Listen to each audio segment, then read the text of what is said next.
Do not adjust your television sets, folks. Yes, it is Saturday. Yes, we are live. Yes, Mother Nature did mess with us. So we decided that we're going to have a Saturday edition. But welcome everybody to the Give It Podcast, the podcast for blurs, for nerds. If you have a fandom, you are most certainly welcome here.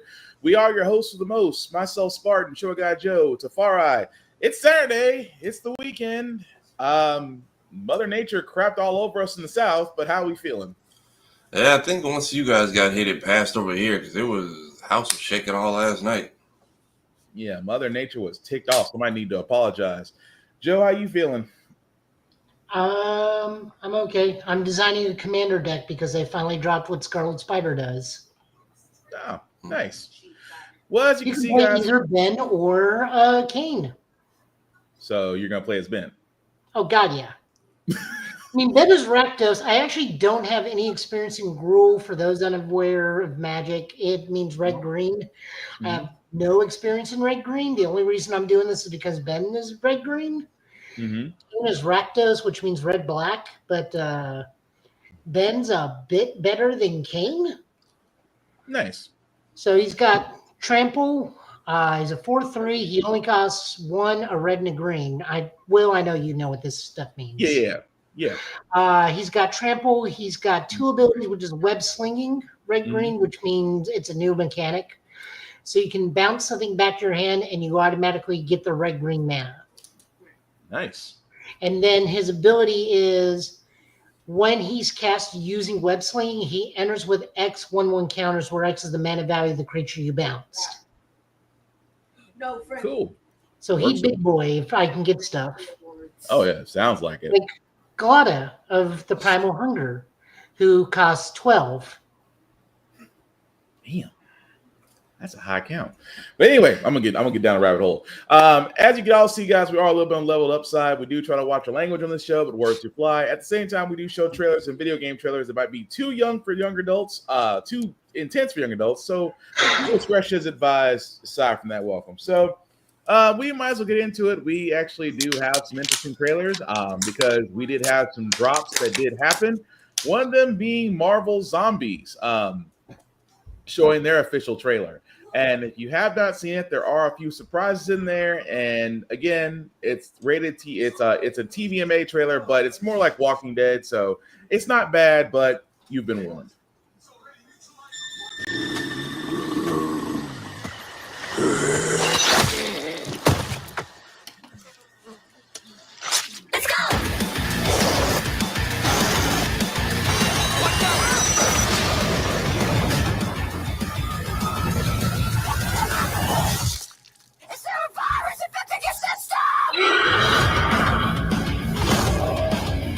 All the Avengers are dead. And they're coming for us. All right, we got a world to save.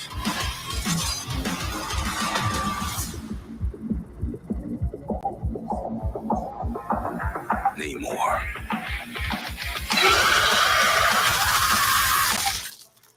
Shit.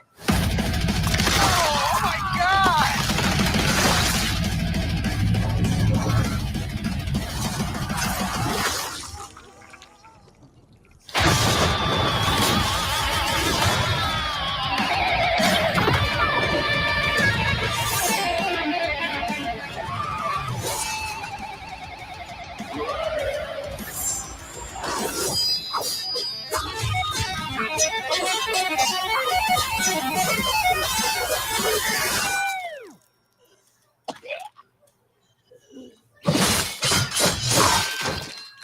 Whoa. That's how you do that then. Wow.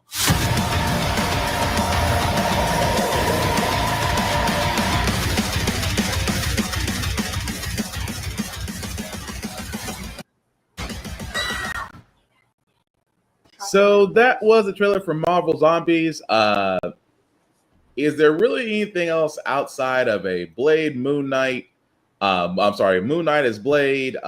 We did see, of course, we did see Scarlet Witch. We saw Red Guardian. We saw Shang-Chi, and we saw Aquafina's character. Unfortunately, we saw a lot. But fellas, what do we think? So do we call him Blade Knight or Moonblade? Bro, no, you can have that. I'm going Blade Knight sounds better than Moonblade, honestly, but it looks, wow, to see Ghost get messed up like that. But again, that shouldn't be surprising. But yes, the fact that, we see Elizabeth Olsen, Paul Rudd, Florence Pugh, David Harbour, Tessa Thompson, Simu Liu, Aquafina, Haley Stanfield, Wyatt Russell, Randall Park, which means Officer Asia Wu is still somewhere in here. Iman Vellani, which will, again, Miss Marvel for all those that don't know. And of course, Dominique Thorne, again, from Ironheart. So, I like what they're doing with this. I do. It's an interesting story because, again, Marvel Zombies was kind of its own universe in itself. It is kind of taking a World War Z Walking Dead kind of storytelling, but again, I'm not against it because it's a successful formula. But Spider-Man, again, ripping off the heads of many a zombie, did not see that coming. But I'm all in when we're streaming on September 24th. What do you guys think? Joe, you got any input? I'm waiting to see how long it takes Red Guardian to sacrifice himself and become the primary zombie problem. So I don't like playing games. I mean, over Abomination and potentially Hulk, who is still missing. Right. I mean, it's obvious that David Harbour is going to be sacrificing himself to save Florence Pugh and Iman Vellani. Oh yeah, he's gonna have his Captain America moment, or at least comparison. I think he's gonna stick around a little bit longer. I don't think it's gonna be immediate. It's probably gonna be a scene where he does sacrifice himself. I feel like the Battle of Wakanda is a fake out scene. I feel like they're showing us T'Challa and everyone going into battle just for them to not make it out. Right. Except, I guess, Spidey and Paul Rudd's head. What was it, Ant-Man who just had the head in the cave? Yeah, I feel like it's going to be Paul Rudd's head and Peter somehow making it out of Wakanda, and T'Challa gets bit just so we don't have to recast immediately. Well, the thing about T'Challa, though, he's one leg, and I do remember that he did actually. He amputated the leg because he was bit, because Vision lured everybody in. Vision was feeding him to Scarlet Witch. Yeah, Vision was feeding the Scarlet Witch in the trap. So, which apparently they're saying that's who's actually masterminding this whole show. I can kind of see that. I'm okay with it. So everybody's basically saying the glowing red eyes is zombie Wanda with the hive mind, because usually I think the zombies just want to eat whatever comes across, but like the fact that they seem to be almost strategically and organized attacking, they are thinking Wanda somehow, I guess, made it back from fighting Ultron and it is trying to take over this world. And then I'm trying to figure out how Namor got bit, because all you had to do was stay underwater. Like, you don't like the surface world unless they because we see Okoye gets caught, which I thought Wanda just killed her off. I'm surprised she's actually a zombie. Mm-hmm. But yeah, people are saying like the Red Eyes is a zombie Scarlet Witch army, which I'm curious to see how this gets explained. They said Elizabeth Olsen is in the cast too, so I'm like, what? How? It'll just probably explore her origin. Mm-hmm. Pretty much. But either way, it looks cool. But Joe, anything you want to add to it? No, not really. I'm not a big zombie guy, so I'm still gonna watch it. Mm-hmm. But this is one of those few exception things. It's either this or Shaun of the Dead. I don't really care for zombies. Gotcha. They honestly made it pretty tame in What If, so I'm surprised we went with the TV MA rating. Well, they got the cursing, and I think this is more violent than the What If. Yeah, the blood is actually red versus just black silhouettes. The decapitations and fatalities, carving up, vivisection. Yeah, somebody got impaled. Somebody else got split in half, which didn't realize Namor could just karate chop people like that. Yeah. He is super strong. He is on par with Hulk. Base level Gray Hulk, he's on par with. Yeah. So either way, it looks like it's going to be interesting come the 24th. So we're not too far away from that. So it'll be, like I said, let us know in the chats what you think. We did get some gameplay footage from 007 First Light, the first game from IOI. And I said before, I was curious because the last Bond game I played was GoldenEye. Not even GoldenEye, Nightfire. That was a long time ago. But anyway, the point I'm getting to is we do have a gameplay trailer for it, and it looks great. And if you haven't seen it, here it is for 007 First Light. I'm not loving the odds. No, I've had worse. In that case, Well, what are we waiting for? No sign of 009. We need to inform M. No time. I'm going after him. Make him call off the attack. Are you out of your mind? I'll be careful. He'd been the phone. Go to the security room, first floor. and you are? Rob Minkley. He's with me. Come on, Moneypenny. If I lose the trail, we'll never know who they're working for. Oi, you lads got a faulty coffee machine? I hope I'm not interrupting anything. You're not. Damien, meet. Bond. James Bond. If 009 slips through our fingers, we're the last line of defense.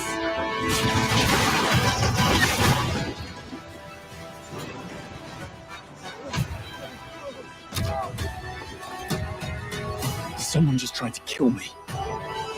Tell me you caught him.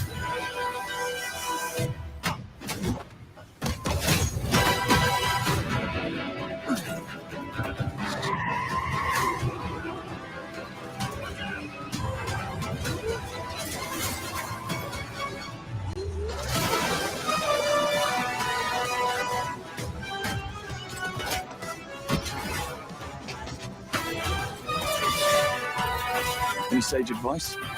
Play nice. Always.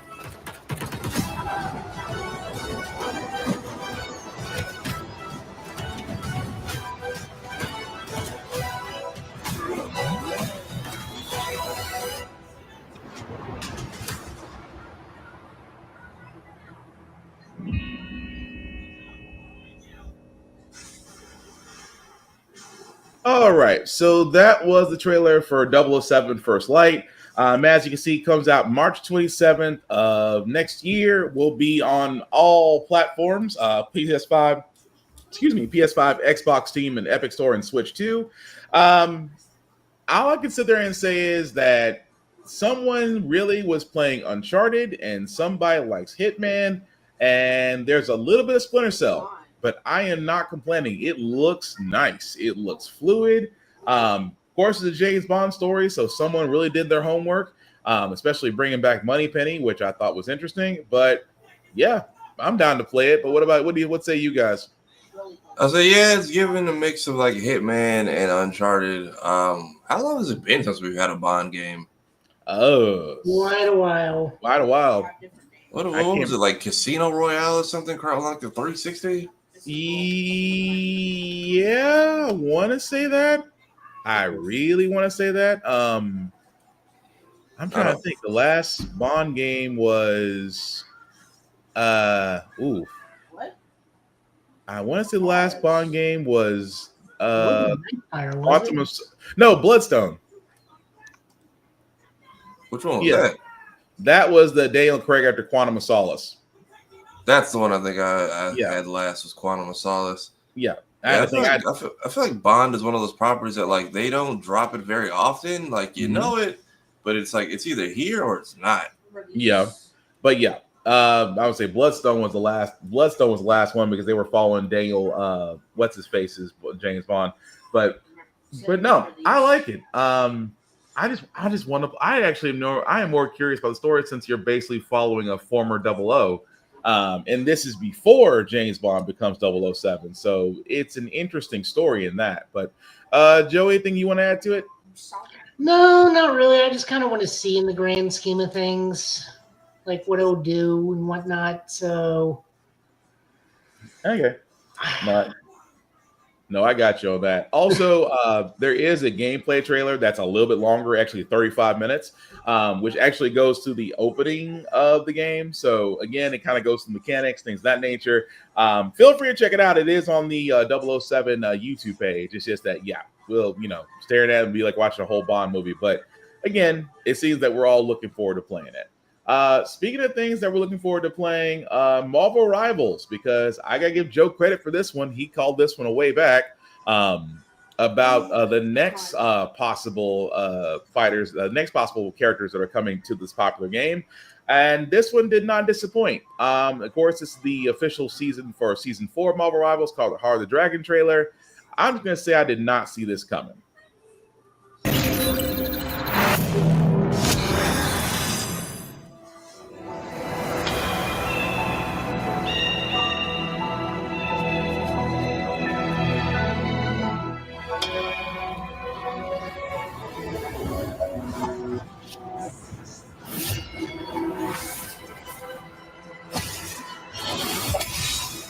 Dictum, guardian of the 8th city, surrender to the hand of heaven.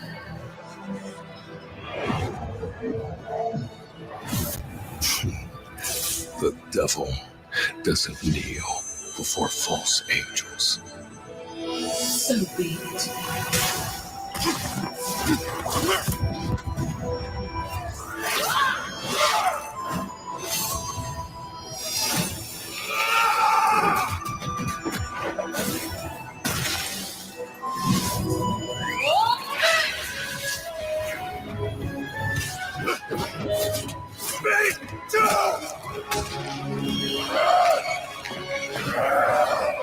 Let the devil. You are not the only one without fear!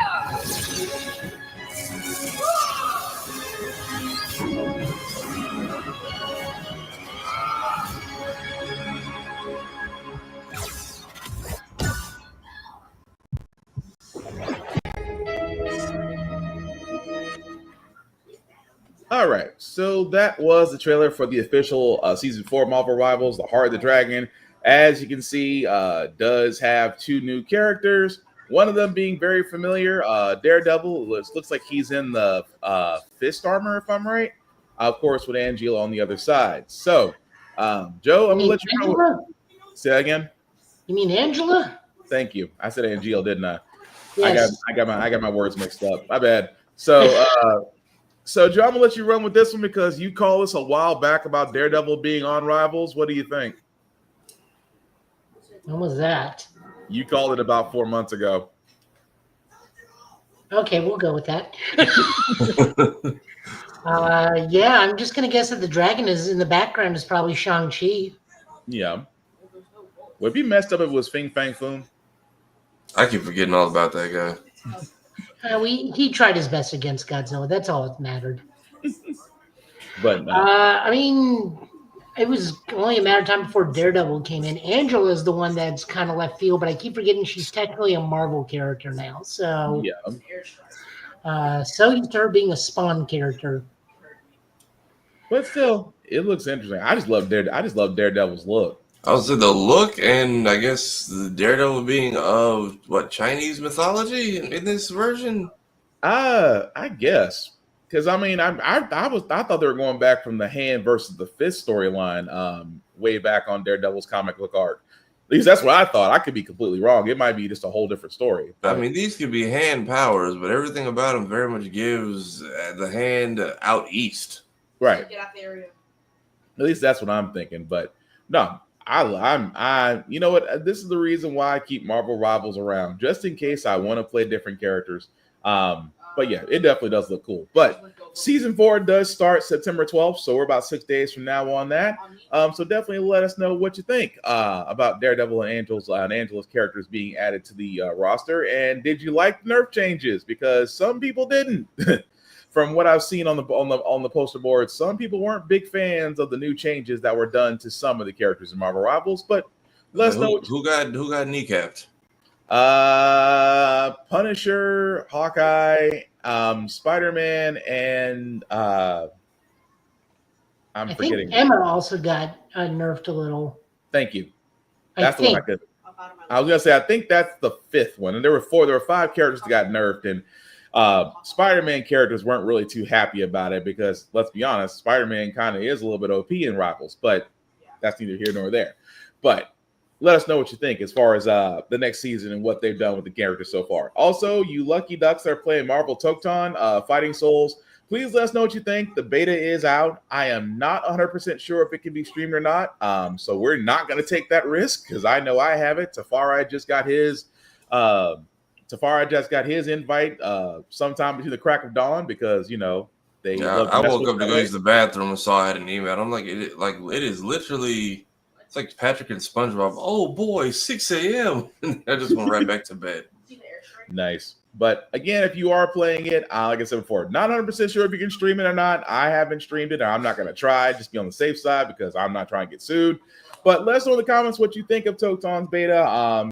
Do you like the gameplay? And of course, they are looking for suggestions and comments. So please, oh please, definitely fill that out because we do want to have a more complete fighting game when it's ready to come out. But moving right along, Sonic Racing Cross Worlds. Tafari has played the beta. Before I play this short anime, sir, what was your take on what you got to play?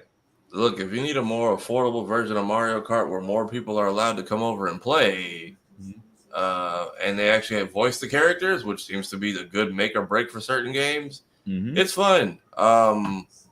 Controls aren't hard. It's fun, especially somebody who doesn't do online or competitive much. This is actually genuinely entertaining for me. Even if I get you could be in first 1 second or sixth the next, or vice versa. And then the rival interactions are a lot more fun. They actually play on a lot of the lore. So the last two games that came out actually have some kind of factor in here as well with level design, a couple of the races, and even some of the dialogue. So it's not just throw a kart racer in to keep everyone busy while we do something else. They actually put a lot of work into this, and it is appreciated. Yeah. But with that being said, they do have animations for it for Sonic Racing Cross Worlds. And I just thought it'd be pretty interesting to show. But here it goes.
If that's supposed to be the opening, I'm already sold. I am way already sold. So that was the animation. Like I said, like Tafara said, there's a couple of shorts out there for Sonic Racing Cross Worlds. I'm gonna be honest. Whoever did their animation needs to go to a few of these manga studios and give some pointers. But yeah, Tafara, when was Sonic Racing Cross Worlds coming out? Do you remember? I want to say like 3 weeks from now. So there's going to be a demo either later this week coming up or the week after, just before it drops. So if anybody wants to try it, it'll be open for everybody. Okay. But yeah, also interesting that they actually let Sonic lose for once, which is a different take on anything that they do.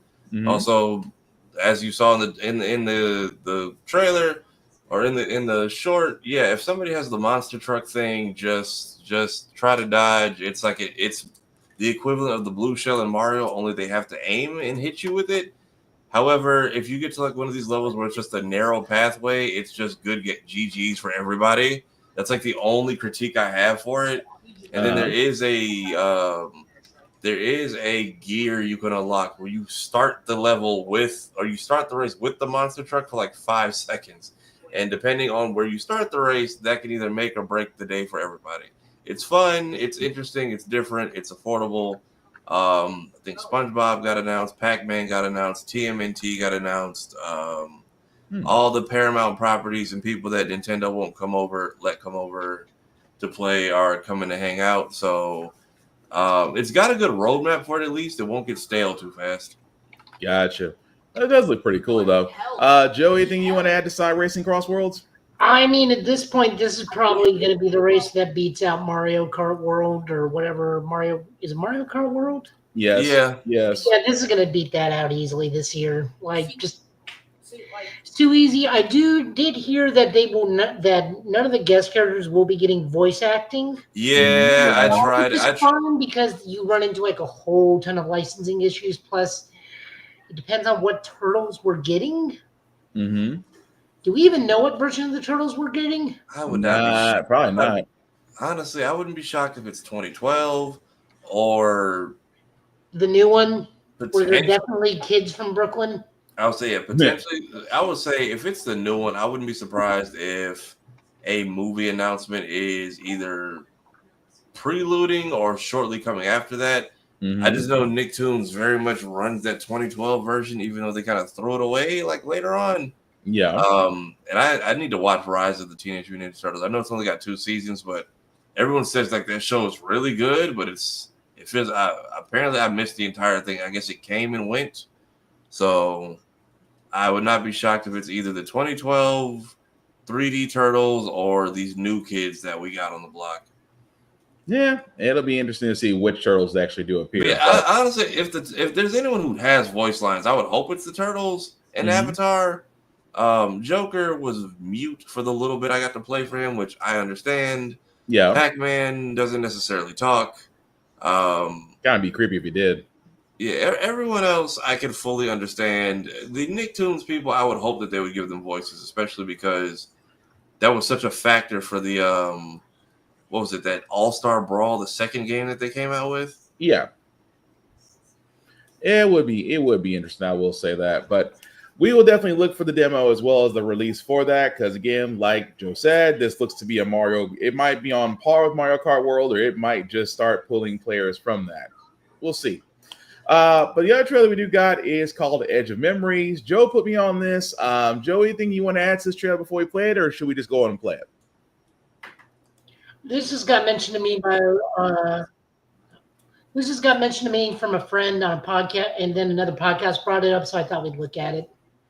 Gotcha. I do know that this is a French developer, so this is like a clear obscura, not style game, but like we got another French-made RPG, and it looks pretty decent. Cool. Okay. Oh, let's give it a shot. This is Edge of Memories. The world's in pretty bad shape right now. The corrosion is gaining ground every day. I try to help people with their problems. It's my job. Yet sometimes I surprise myself. Dreaming that all the world's problems would take the shape of a monster. One that I could beat right down into the ground.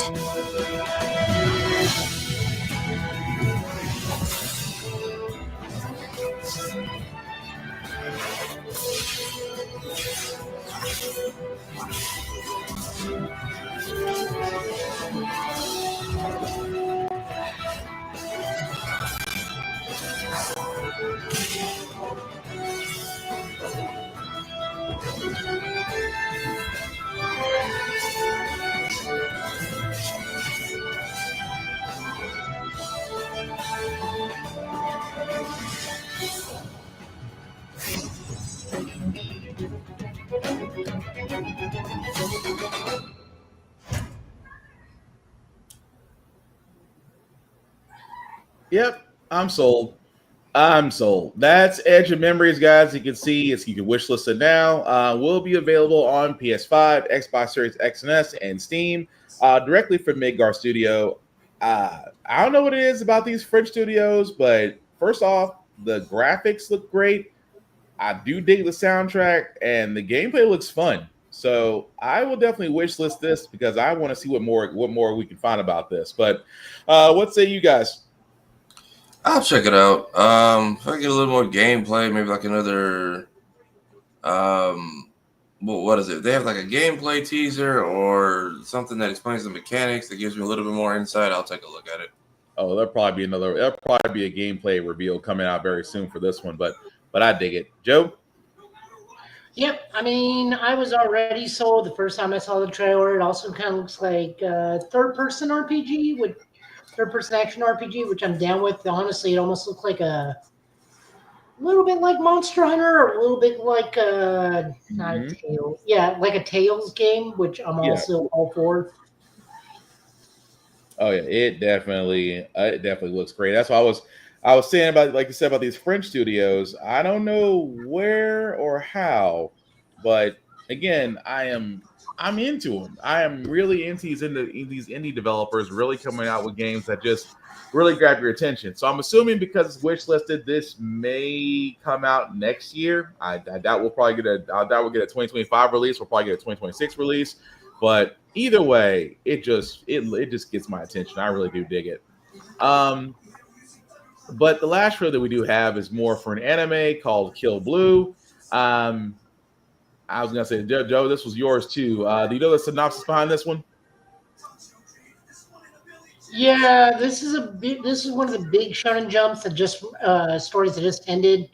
Professional hitman gets drugged and wakes up as a 13 or 14-year-old, and the agency is like, "You've been doing this for a long time. We're actually worried about your mental health, so we're going to send you back to high school so you can actually have a childhood."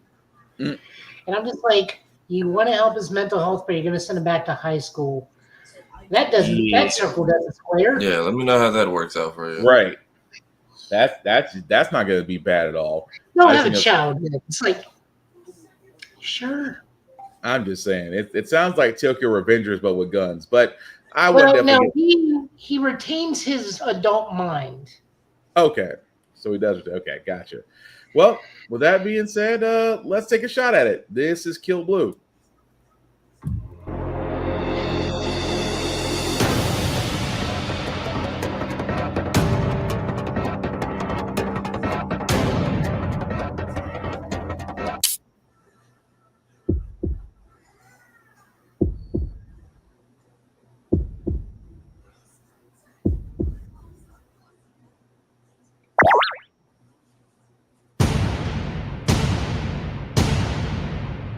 Ooh.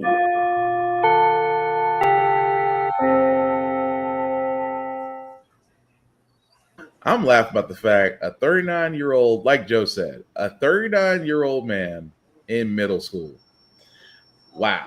As you can see, that's the teaser trailer for Kill Blue coming out next year. I did not realize it's the same guys that did because they did mention it earlier in this. I saw it and I didn't really watch it. Hang on a second. There was a part where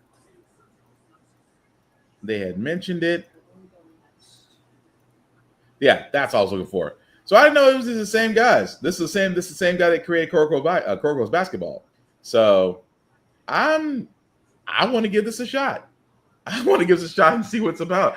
Because it's you know what? I did the same thing with Sakamoto Days. I am not complaining. I love that. I love that anime and manga. I'm willing to give Kill Blue a shot. But what say you, Tafari? I'll check it out. I mean, isn't Detective Conan similarly the same thing? Only he was drugged by some stranger. We still don't know who it was. Yep. Yeah. So yeah, I mean, at least they did it for his benefit this time. We'll see, depending on how Japanese middle schools go. Right. Yep. But Joe, anything else you want to add to this? Not to this. I did want to make mention. I had completely forgotten about this. Going back to Edge of Memories. This is a sequel to Edge of Eternity, which was released in 2021. So there's a game before this. I have to go look for that too. So if you want to go, so you can get familiar with Midgar. I think, if I remember, because I think I've played Edge of Eternities for a little bit and just didn't drop off because the game was bad. I think I dropped off just because like a lot of other stuff was coming out and I had to take care of it. But this is. Oh wow. So yeah, I just saw it. I'm sorry, I just checked it on Steam. I was like, okay. So yeah, Edge of Eternity has a lot of DLCs. Okay, so it's a pretty big JRPG game. Yeah, I'm gonna definitely have to check that out too. Definitely go give that a look at. I think a lot of people may actually really enjoy it. Oh, it did. Like I said, if Edge of Memories looks good, I may have to go back and just finally put that Steam account to use like I should have been doing 10 years ago. But anyway, I can't because my computer's still a potato. Oh Lord, Mech Warrior 5. Of course, there is some new news with the Shadow of Kerensky, in which there was a interview that was done with the director Chris Lowry. So, Joe, would you like to explain? As he's already laughing, go ahead. You didn't see the first thing I said as soon as I dropped into the new mission, did you? I missed it. I just loudly yelled shit because I had to go up against Lilith Star in like the fourth mission of the game. Oh. And they were not happy because they just lost their lance mate or star mate on that thing. So I had some very angry clanners. This is just giving a general overview of what to expect in Shadows of Kerensky. If you want to see what it's like, go check out the Let's Play. We're on video 3. Mm-hmm. Holy shit, that's so hard. It's so much harder fighting against the clan than being the clan. Well, the biggest issue is in the clan games, you don't have to pay to repair your mechs. In Mercenaries, you do. And depending on where you are in the map, or depending on where you are in a conflict zone, they can inflate time and price of mech repairs. Oh, dang. They're in unfriendly territory. Mm-hmm. So they can slap a 125% increase on time and pay to repair. Oh, wow. Okay. So they can hit you in the wallet. Oh, yeah. And if you bankrupt yourself, it's an automatic game over. Oh, gotcha. So yeah, no. So I mean, that's the simulation part of MechWarrior. The storyline is great. They updated all the characters' models. We actually get in-game cutscenes now. Mm-hmm. It's just been really hard. This is just like the narrative director. I hope this man is doing more for this thing because I don't know where this ends. Uh-huh. I'm going to assume this ends with Operation Bulldog right before the Ilkhan bites it and they got to retreat for a year. Okay. But I'm not too sure. Anyone's yelling spoilers, this happened back in 95, so I don't complain. It's just so hard. I mean, I'm really up to the challenge. I'm really enjoying it, but it is so hard when they have twice your range. Because, like, I just appear on a map and all of a sudden a PP particle cannon shot just whizzes back past my cockpit. It's like, where the F did that come from? And then it's lights out. Now, it's not lights out, but it certainly, like, hits me or just whizzes back past my head. It's like, I don't even see where that came from. Dang. That is kind of messed up. But anything more you want to add to what people should be expecting in the new DLC that they've hinted on or let loose, or somebody slipped up and said something they weren't supposed to say? No, and this is just the Clan Wolf, but from the perspective, Clan Wolf campaign, but from the perspective of the Inner Sphere. We do go up against the Ghost Bears initially, because as I just said, I ran into the main cast of Ghost Bear. Mm-hmm. We did encounter some Smoke Jaguars, but we didn't encounter the main cast from clans, at least not yet. Okay. The giant war crime just got committed over on Turtle Bay, where they orbital bombarded the planet. Okay. I have yet to fight any Clan Jade Falcon, but that's not to say they aren't in there. I'm having a ton of fun. Go read this thing from Chris Lowry. He really is just talking about the narrative, and they're asking about, it's like, well, how did you come up with these characters? Are we going to see more focus down the road? Stuff like that. It is a whole lot of fun. Big stompy robots are my jam, so it's just a lot of fun. Nice. Well, they did say that Ghost Bear Flashstorm is getting it's got a high rating on Steam. I just caught that part. So definitely, like I said, it's on my backlog list. My backlog list seems to be ever so growing. So I hope to play sometime, but yeah, it is good to see that MechWarrior is still going on strong. And I guess Shadow Krinsky is going to definitely be an exciting chapter. And like Joe says, it sounds like it's going to have no mercy at all. Oh, it's so hard. But even the light mechs in this thing, they just whiz around you and set you on fire. And I was like looking around one time, I didn't even see the fire moth running around. It's like, why does this thing keep saying I'm on fire? And then all of a sudden I look down and he's just like running around my lamps, just like shooting flames. Like, oh, nice. Well, that thing needs to die. Nice. Well, with that being said, we are going to move on to Square-Enix because the week before, last week we talked about Tokyo Game Show lineups and that some companies were already posting their lineups, and now Square-Enix has now dropped theirs. Our condolences is to Far Eye right now. Hey, look, they showed up to say, hey, Kingdom Hearts and Final Fantasy are on schedule. We just won't tell you what that schedule is. And it's like, thanks for nothing, I guess. All right, so I've got to ask a question at this point. At this point, what is even Kingdom Hearts now? Because as of 3, we lost the Final Fantasy aspect to it completely.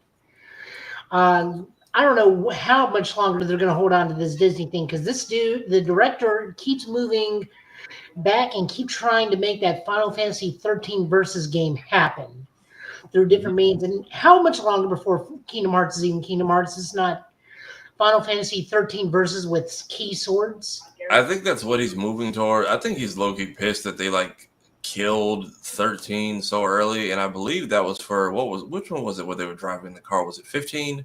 15. Yeah, 15. And then I think because they shifted all the focus to 15, And then that team was like, cool, we have a bunch of stories that we want to tell. And they were like, we'll give you half of those after you've already announced like 4. So I feel like they're all taking stories they never got to finish, but were promised they could do and trying to recycle it. Because Yozora is dope as a concept and a final boss. They at least do a good job of setting up for the fact that, because one of the people really just another skin of Noctis. He's another skin of Noctis, but apparently he is connected to a character we've known for a while, because basically they explain that, like, hey, you become a heartless and a nobody when you lose your real body, but some of you have been nobodies for so long, we don't know where you actually came from. And Pretty apparently one of the people that we met so far is actually from the other world. So basically, they have wrapped the saga of light versus dark. Apparently, this is something completely brand new, which is why people are speculating we might be seeing Star Wars and Marvel characters. We're not sure yet. Most we have is like grass and a potential metal foot. But they brought the Final Fantasy characters back for... The DLC was very much them taking all the criticism personally and listening to us, because they brought the Final Fantasy characters back. His explanation was, I thought the game was strong enough to stand on its own without them. And we were like, it's not that it's not. You've included them in everything else up until this point. Why would you remove them right now? Like, especially because Cloud and Sephiroth we still don't know what happened to them or where they're at. And the way Rebirth ended, you could give me a DLC where Sora shows up for that fight. If we're doing time travel, middle of the timeline shenanigans, I would take a Kingdom Hearts crossover in the 3rd Final Fantasy game. But we are... I don't know. I don't know if we're going to be at the end of this story. We're starting a brand new chapter with whatever the 4th game is going to be. I feel like they just announced it too early. I'm not getting my hopes up anymore. Anyone else is doing that to themselves. Except for the Hollow Knight fans, they had the need to remind us that they've also been waiting, and I didn't know they were a group of people till like last week. I apologize. I apologize profusely. It was just the amount of random pats on the backs, like in direct tags of Hollow Knight fans, like Kingdom Hearts people don't wear. I'm like, where did y'all come from? Like in mass. Well, I will say this because I think I'm gonna be honest, because I've followed Hollow Knight since the beginning, and I think that some people kind of jumped on the bandwagon and was like, "Oh, so this game existed." Which again, I'm not knocking it, because let's be honest, most games you do find after it's been out, or just that you're literally just going out and trying to find stuff. I get that. I think some of them jumped the bandwagon. That's just me. But yes, for Silk Song, which again we'll go into that momentarily, but yeah, I wish they didn't do that to you guys, because Kingdom Hearts fans, I'm like, dude, you're kind of, I'm not saying you're giving false hope, but you're kind of like, hey, we waited, we got our game, yours is coming, and I'm like, Kingdom Hearts fans have been waiting for now going on. Help me out here, Tafari.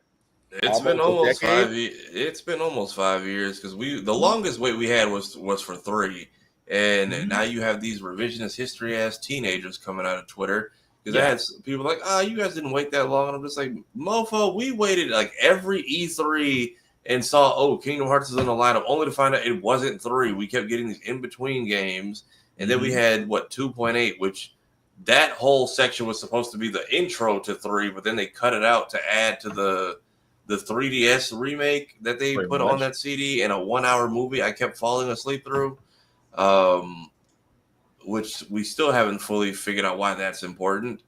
But yeah, it was 2, 1, Chain of Memories, 2, and then a bunch of in-between games. 3 came out, like just before COVID? Yeah. And then we got the DLC like a year or 2 later, and then they announced 4. But they also had like this mobile game that we were supposed to like basically padding our time with, and that got scrapped recently. So I'm not shocked that that's why they're even doing this, because Square-Enix will announce a bunch of stuff, but then not pay attention or feed into half of it, and then be like, well, why do we keep losing money? So Missing Link was supposed to be like Kingdom Hearts Online / Pokemon Go. Yeah. And they had beta tests and closed network tests, and then they just threw it in the trash. So we're surprised. And then they had 2 other mobile games that you can't even download anymore. They had a lot of story elements in it. So it's I don't know what's going on. Whenever they're ready, they're ready. I didn't even check this out. What did they even announce? So what they actually announced for the TCGS for Square Enix, they said we're gonna get the Adventures of Elliot, the Millennium Tales, which is already a demo available, Dragon Quest, 1 and 2 HD 2D remakes. There's also be a demo available for that. Dragon Quest 3 HD 2D remake, Dragon Quest X Online, Final Fantasy 7 remake Intergrad, Final Fantasy 14 Online, Final Fantasy Tactics, The Iblis Chronicles, Killer Inn, Octopath Traveler. All of these are pretty much going to be the lineup for Tokyo Game Show this year, which again, for all those that don't know, takes place September 25th to 28th. We have already said that Arc System Works, Bandai Namco, and Capcom, which we covered in previous weeks, what their lineups are going to be, and this is now Square Enix's. To be kind of honest, I think this is kind of a meth lineup. I mean, don't get me wrong. I'm pretty sure, like I said, Dragon Quest 1 and 2 and 3, it's a great JRPG if you never played it. 8's still my favorite. Adventures of Elliot, the Millennium Tales, not very familiar with that one. So again, could be good, could be nice. I don't know. Final Fantasy 7 Remake Intergrad, because Final Fantasy 7 will be on the Xbox Series Switch, on Xbox Series X and S, and also on Series Switch 2. So again, I don't know why that's a thing, because we're already having crossovers happen. Final Fantasy 14 Online, it's a successful MMORPG. I guess they're going to be adding more stuff to it. This is probably going to go more into probably either new expansion or the Monster Hunter content. Probably so. And of course, Final Fantasy Tactics, The Iblis Chronicles. Again, looking forward to that. I said before, I self-admitted as a Final Fantasy fan, I've never played a tactics game. I want to use that one as my first introduction to that area. Killer Inn, still PC, not sure about what that one. And Octopath Traveler 0. We talked about Octopath Traveler, not sure about how 0 is going to be. So I'm not sure if this is a pre or a post, but again, this is the lineup. I'm not to say I'm not disappointed, because again, from Tafara's point, this should have been a wonderful time to introduce a new IP from Square Enix, or give the fans what they wanted with Kingdom Hearts, or give us something. Do I think this is a terrible lineup? I don't think it is. I just think for a lot of this, it doesn't scream I should be excited come September. But what do you guys think? We'll see what makes the cut of like the first development cycle after all this comes out. I'm also curious to see. I feel like we're gonna get the entire Final Fantasy trilogy before we get a 4 update. So I'm curious to see what they're gonna title the third one, if not Reunion. Mm-hmm. Since apparently everyone's saying that was already used for it was used for Crisis Core. Yeah. Probably Probably Revolution, I would think, because I was going to say if not, I'm agreeing with Joe. If not Reunion, it's going to be Revolution, just because, like you said. Oh, go ahead. No, go ahead. I was just saying, like you said, Crisis Core already had Reunion, so I can't see Final Fantasy VII doing the last part of the game as Reunion. I see Revolution or something else, but again, this would have been a perfect time. And don't get me wrong, we just got Rebirth last year, so I'm not expecting anything from the Final Fantasy world, at least for another good 2 or 3 years, for us to get the final chapter. But two big ones I'm seeing are Adventures of Elliot, because that looks to be like a spiritual successor to Chrono Trigger. Okay. The way they're doing that. And then Dragon Quest X Online. Mm-hmm. That went over super well in Japan, and we're finally getting a US release. It went over so well online, they actually made Dragon Quest X offline edition for them like a while ago. Huh, okay. So I'm okay having like a RPG, online RPG. Hopefully it's not a subscription service thing, and you just like hop online via like Monster Hunter and just go do quests with people, and then eventually you get a class and go through a RPG style journey. I would be down for that. Uh-huh. Everything else just kind of looks run of the mill. We're just getting updates before stuff comes out because, I mean, like, right after Tokyo Game Show is like a week or a week and a half after Tokyo Game Show, FF Tactics drops. Yeah. I just it's just like I said, there's some excitement, but it's not the overall, oh crap, we need to pay attention excitement. Does that make sense? Isn't there a video game that's supposed to be coming out this month? Isn't it Alien? This month? Good Doesn't question. Alien come out this month? Not the new Alien game? Is that what you're saying? But do we have another Alien? Do we have another Alien project on the way? Yep, Alien Rogue Incursion. Yeah, Rogue Incursion Part 1. I think that drops this month. Yeah, it comes out September 30th. Is that another like survival game like the last one, or I think we covered this one because this was because we got mad about it being VR, and this one. Right. Yeah, we got mad about it being VR, and then but this is the one where you can actually fight back, but it's still like isolation. Yeah, that's it. Because I was saying, because isolation was the one you couldn't fight, you had to hide, and this one you actually can fight back. And also for all those that remember, and also for all those remember in isolation, yes, the alien can hear you through your mic, which some people find out. But either way, like we said, with Square-Enix's and the TGS Tokyo Game Show coming up, maybe there'll be surprises. I'm just saying, with the lineups right now, they're not inspiring a lot. Unless you are one of those niche players that are looking forward to those updates. If you are, cool. We're not knocking it. We're just hoping for a little more is what we're actually getting at. But really quickly to recap, because we did talk about Hollow Knight Silksong. I actually have the game. Really quick, it is fun. Haven't beaten it yet. It is visually beautiful. Gameplay is not as hard as you think. At the same time, the bosses are, like I said, it's fun. I just don't have no time of the day to play it. But I will say this. Hollow Knight Silksong right now, the price on it is $20. But if you have a certain coupon, you can knock the price down to $15. Now, I just want to stress this again for Hollow Knight Silksong. We talk about games being 65, 75, 85, going on up. Right now, one of the best games out there right now, which again, I may be a little bit biased because I'm a Hollow Knight fan, but $15 to $20 for a video game of this caliber is a freaking steal. So I will say this. If you are looking forward to Hollow Knight right now, again, $20 for a game is almost unheard of these days, unless they're indie games. You don't really hear a lot of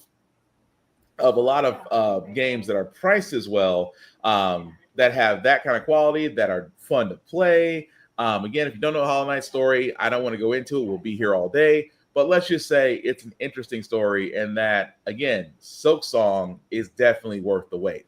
But fellas, just on the cap, are we really surprised to see an indie game at $20 of this caliber, or is it just that they're just being loyal to the fans and paying attention, or all the above?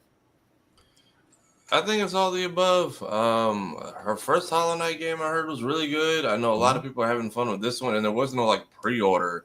So I know like when the game was done, everyone just flocked to the store. So I heard every place that this sold basically crashed for a bit. Mm-hmm. Oh yeah, it did.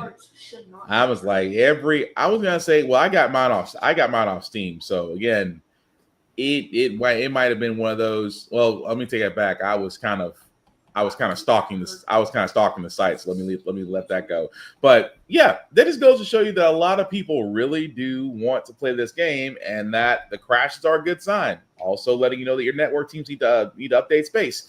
But Joe, what say you? I mean, it's not really my thing, but I appreciate that everyone is like clamoring for it, and that it was so well received. It shut down every online service that could distribute it. Yeah, it was definitely. It is from the 3 hours I've played so far. It is definitely freaking worth it. And like I said, for a price point of $20, I'm just like, and 15 again. If there's a code, now I forgot what the code was. I know I had it. It was like a one-time code, but still, $20 for a game. Mr. Randy Pitchfork of Gearbox Software. You could learn a lesson from that. You know, everybody can afford $70 games. No, Mr. Pitchfork, we can't. And that's why I'm not playing Borderlands 4. But let that go, because that's just my hatred toward that man for ruining one of my favorite shooters. But check out Silk Song when you do have a chance. You will not be disappointed. Speaking of not being disappointed, fellas, we keep getting teased about this, and now it seems that the next Sony State of Play will show a trailer for Marvel's Wolverine. I'm gonna be completely honest. I forgot about this game because we were told. Oh wait, correct me if I'm wrong here. We were told way back in 2022, 2023, this game was coming out. Then I believe the director switched. I think the original director for this game went to another one, and then that guy switched with this one, and then it was just pretty much crickets. But it seems that Sony PlayStation has sat there and said that we will be getting a trailer for Marvel's Wolverine sometime closer to the end of this month. Again, it's not confirmed. This is more of a rumor situation, but I would not be surprised if it does happen. Let me ask you guys this, because outside of the screenshot that we got, which was basically this right here, and of course all the iconic claws coming from the hands, should we be worried that even though they are saying that there is a possible trailer coming out for this game at the end of the month, are we worried that this game will never come out, or is this just all white noise? I believe it when I see it. At this point, Insomniac has rightfully hidden away for a while, ever since the Spider-Man hacks, and basically they just said we're taking our toys and going home. So whatever we get next from them, I'll take it, because between whatever other Spider-Man content they could be working on, Venom content they could be working on, that Carnage setup that went absolutely nowhere, that Spider-Verse setup that went absolutely nowhere, the multiplayer setup that was never used, and then there's that Black Panther game and Captain America game that I think was quietly killed off at this point. Pretty much. I think at this point they're just like, Rivals has them distracted. Drop another season or a new character. We need like 6 more months, so we'll see. I'm getting my hopes up for nothing these days. I mean, I'm feeling the same way. And also, let me stress this again. This is still sourced. The sources they're going to have yet to confirm that this could be a state of play. They are saying that if it's not a state of play, then it may be shown at the Video Game Awards in December. So again, it's all up in the air right now. But Joe, I'm gonna ask you too. It's like, are we really wanting a Marvel Wolverine game right now with all this uncertainty, or is it just a wait and see? And if it pops up, great. If not, A little bit of both. I mean, I wouldn't mind a Wolverine game. I don't know how he's going to traverse. If we're getting like an open world style, if we're going to do mission based, because Wolverine open world does not honestly sound that fun outside of hopping on the motorcycle and climbing up buildings. But you don't really have the web swinging to get around a city as efficiently. And see that? No, go ahead. I think he's suited better as an action game where it's smaller locales. Like they really focus on a district of New York if he's in New York City, wherever he is, or maybe Madripoor. Because I mean, if the whole thing's centered in Madripoor, that's great because like stuff's close together and all bunched up, and that's when Wolverine works best in like that game. Like, for example, that X2 Wolverine's Revenge where Mark Hamill voiced him over on the 64 and whatnot. Yeah. Still the best Wolverine game. And then the Hugh Jackman Wolverine game that tied into the horrible movie, where the game was much better than the movie. I was going to say, the game feel like it got more praise than that film did. Yeah. Very much. But Wolverine works better in a level design than an open world design. So I'm just kind of wondering to see how they're going to address the traversal issues if they do decide to make this open world. Yeah, that makes sense. But yeah, it's like I'm with you on this. I'm with you guys on this one. This is more of a, if it happens, great. I want to see what they do with this. But honestly, like I said before, I put this in the whole thing of it may happen, it may not happen. But right now, there's not enough buzz to get everybody excited. I mean, you guys have no offense, Insomniac, you guys have did great by us. Spider-Man and Spider-Man 2 were great. Uh, and you might still give us a Venom game. We still might get a Venom game. We don't know. But as far as Wolverine game, I'm sorry, unless there is a Dynamite trailer, whether at State of Play or at the Video Game Awards, I just don't see the hype train getting behind it. That's just my take on that. But what we can get behind in the next story, guys, is that Superman, of course, James Gunn's Superman, critically accepted everywhere. I don't think anybody had a problem with it. And James Gunn sat there and said, "Oh, well, if you like Superman, you're gonna love Man of Tomorrow." He did again. This is James Gunn. And I do respect him for this. He was the first one to sit there and say, "Yes, the next Superman movie will be Man of Tomorrow," and already gave us stills of what it could be, the release date, and things of that nature. I appreciate Gunn for that because he is definitely making sure that if it's coming from him, it's gospel. Now, Man of Tomorrow, which we got told is definitely happening. It has a release date of July 9th, 2027, so 2 years from now. And this is kind of saying a lot because, again, if you've seen Superman, we're not trying to spoil it for you guys. Still recommend you can see it. For a lot of people, it is available digitally. I think right now you can rent it or buy it across. Yeah, I hope they extend the theater run next time. Like, let it stay in theaters. I feel like the digital thing was, I don't know, Warner Brothers being like a little scared and not being 100% sure people would trust it. But next time, let that movie run as long as Sinners did. Like at this point, let it have its fun. Let it do its theater runs. Let it get to the dollar theaters. Let kids go see it. Let the summer camps, whatever. It's a good flick. Like it's and then wasn't because I don't know if they actually gave a second film. Wasn't Man of Tomorrow supposed to be the second Henry Cavill film? Okay, because I know. I've been seeing them already, like, but that was our title. Yep, Snyder wanted, and again, this is Snyder fanboys, which again, I'm not trying to summon you guys. Yes, that was supposed to be Man of Tomorrow was supposed to follow Man of Steel in Snyder versus failed attempt. Again, Man of Steel, and let me also say this really quickly: Man of Steel was not a terrible Superman movie. It wasn't terrible because Henry Cavill could still play Superman. He's played a great Superman for what we got him. Say what, Chad? So what, Joe? Yes, it was. So we're not knocking Mr. Cavill. I'm looking No, forward we're to not knocking him. We're knocking the horrible movie that he's in. Yeah, we're knocking the horror movie that he's in. We're not knocking Mr. Cavill because I'm looking forward to Warhammer 40K. I'm looking forward to that, and also looking forward to Highlander. But yes, Man of Tomorrow was supposed to be the next Superman movie after Man of Steel. Yes, Snyder fanboys, we know.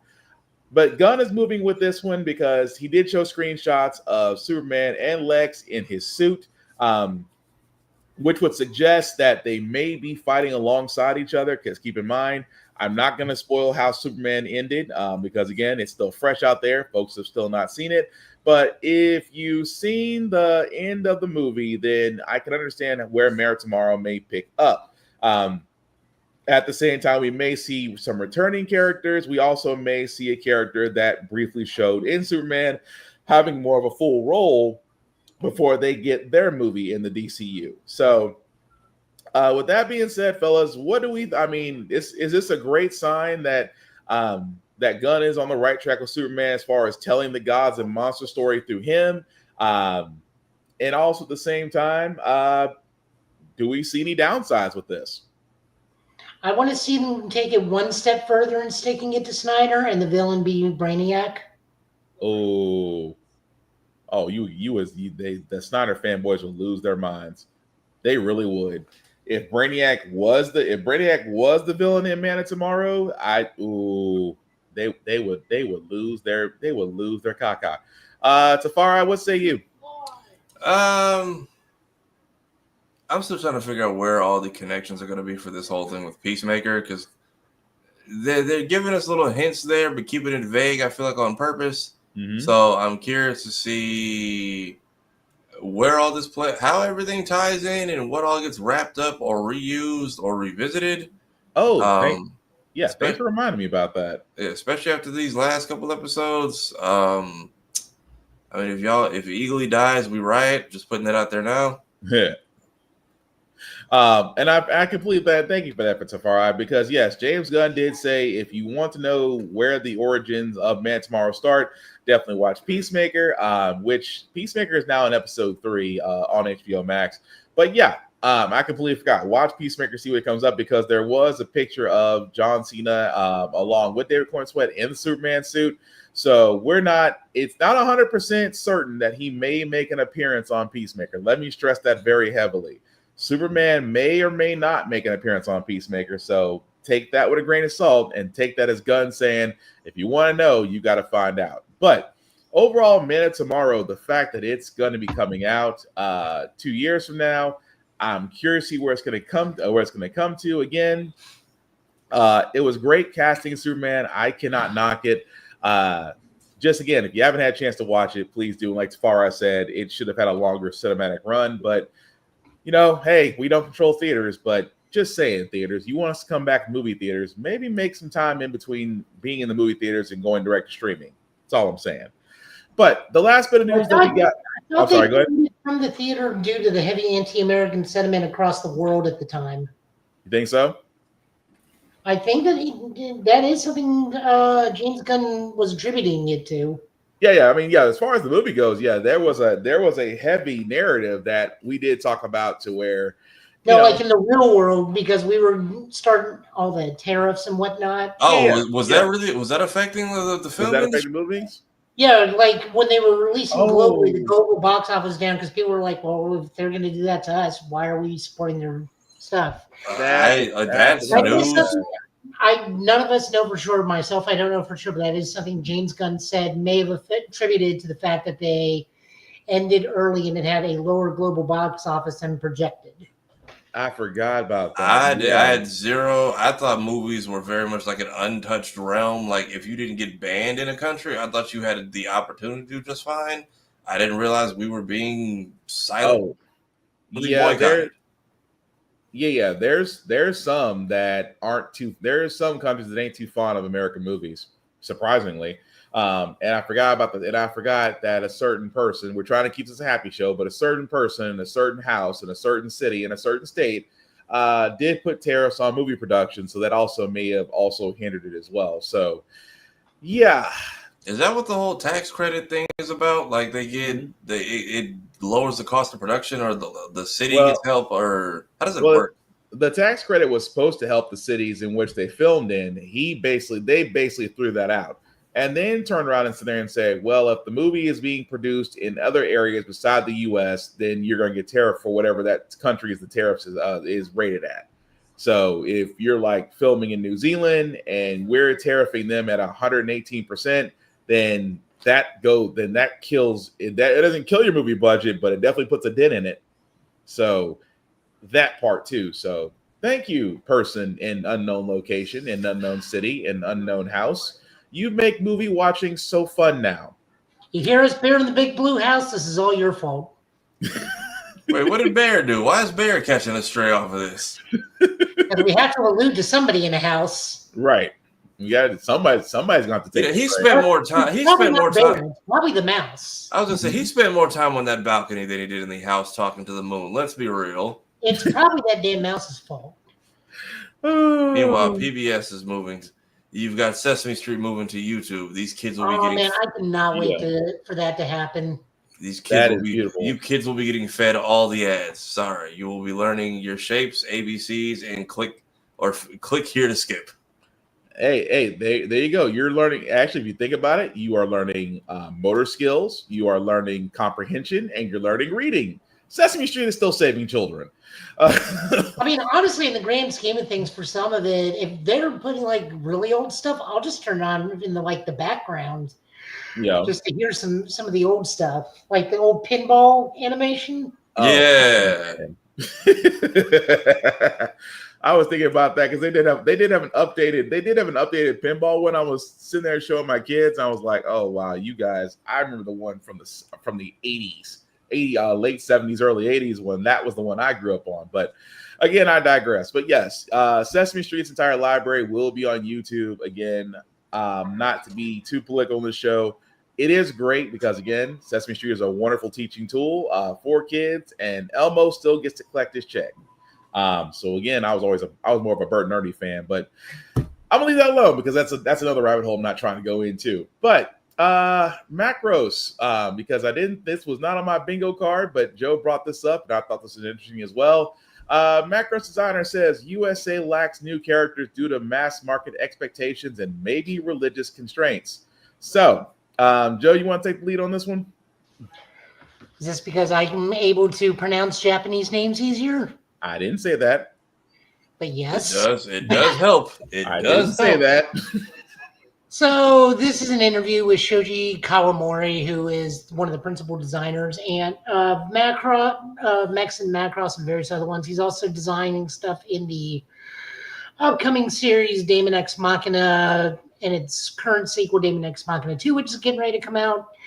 Just the long and short of it is he's just pretty much saying it's like American characters are all bland as shit, and it's because they have to hit certain quotas, they have to reach certain target audiences, and you can't really do a lot of things due to certain religious beliefs. You can't make them overly sexualized, or you can't under-sexualize them. You're always just stuck in the middle, so there's little to no variance. Meaning everybody is just Commander Shepard, be it Femme Shepard or Male Shepard, or the bland-ass guy from Halo. Either one. Mm-hmm.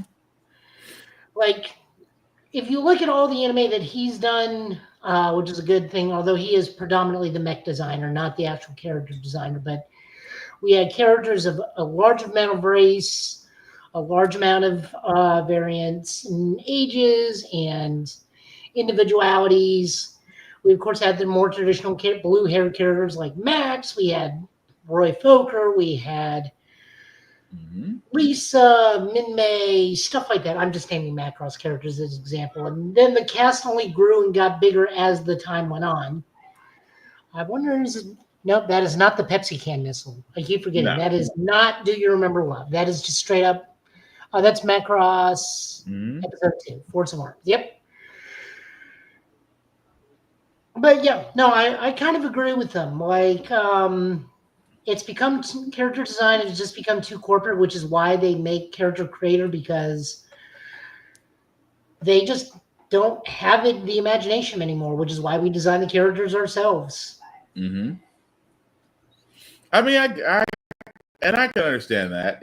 There seems to be I'm not gonna say a wall, but there seems to be some sort of barrier when it comes to character designs. Like we said for the longest time about Japanese animation, about getting people of color correctly, and now we're seeing it in Gachi Yakuda, and we're seeing it in I cannot say the name of that show to save my life. It took me a second. I had to break it down in 2 words. I've been saying ghetto charcuterie board. That's the closest I can get. Not ghetto charcuterie board. but no, between that, Jujutsu Kaisen, we are seeing more better designs. But I do see where he's coming from on that. It's the whole thing, and there seems to be this hang up on representation and how it's drawn, and there could be those factors behind it. I'm not knocking it. I'm just saying the guy's got a point.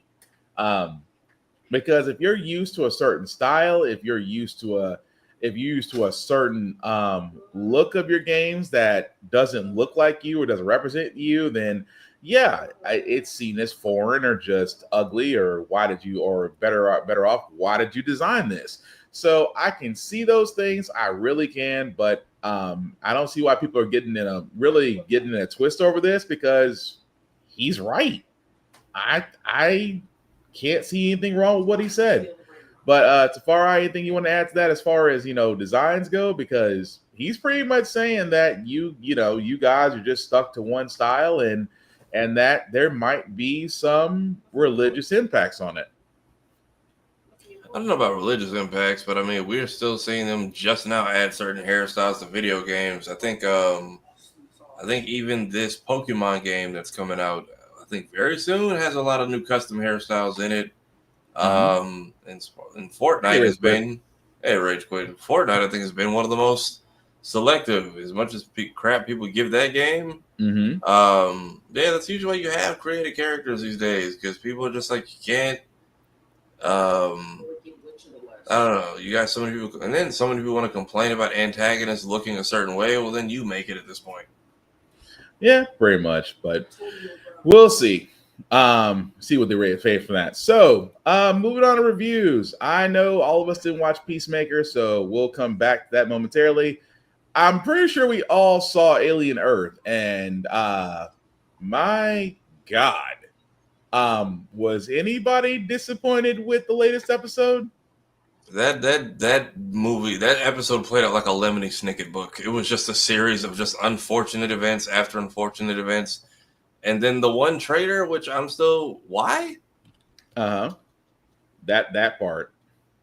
I just, all I can sit there and say is, again, we're going to go spoil territory because there's no way we can not talk about this and not say anything. I refuse to believe Once again, the Alien universe is filled with medically licensed dumbasses.